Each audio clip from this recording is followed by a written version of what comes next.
Once po ba nakapag-invest na po, automatic na po yung nakikita. Or from time to time po, needy control. I'm interested too, pwede po ba matalo ang investment?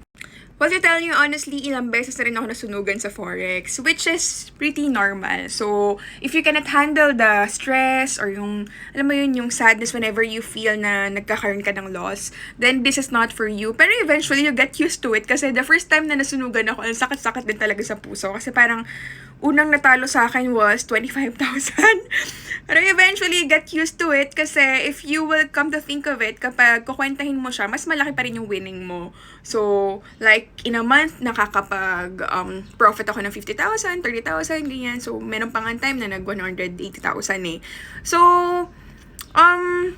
siguro you have to really consider yung ratio niya kasi if you're gonna get hurt of getting losses, then this is not for you. Kasi Forex is very risky and it's not a secret. Talagang investment should be the amount that you afford to lose. So talagang dapat yung willing ka lang talagang i-let go, ganun.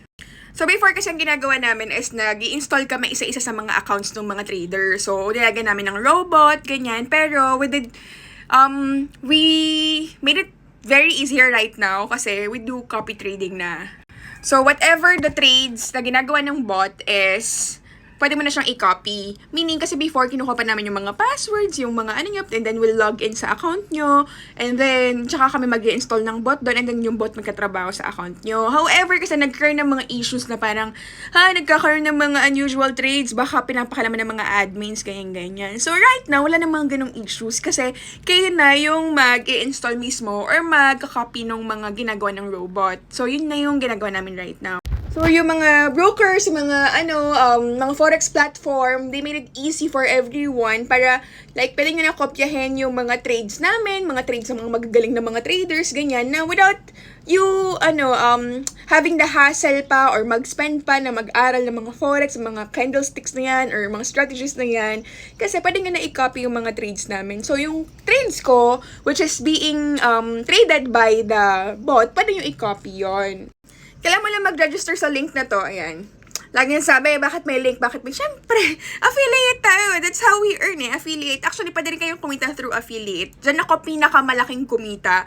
In less than 4 months ata, nag-earn ako 10 million.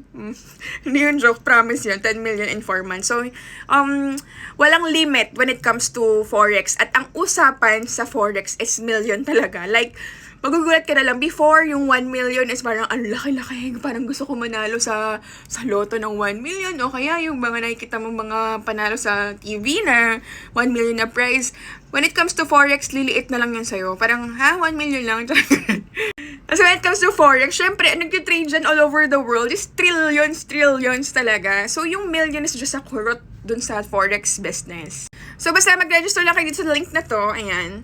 Tapos, once nakapag-register na kayo dyan, i-verify nyo lang yung account nyo, upload nyo lang yung ID nyo, and then yung proof of address for KYC, and then pwede na kayong mag-copy. Siyempre, pondohan nyo muna yung account nyo. Nahihirapan ako dito kay TikTok sila nag-delete yung mga videos ko dahil data privacy daw. Pwede nyo yung busitahin na lang tong YouTube ni Hergy. Hergy and Lady, hanapin nyo lang yun sa YouTube.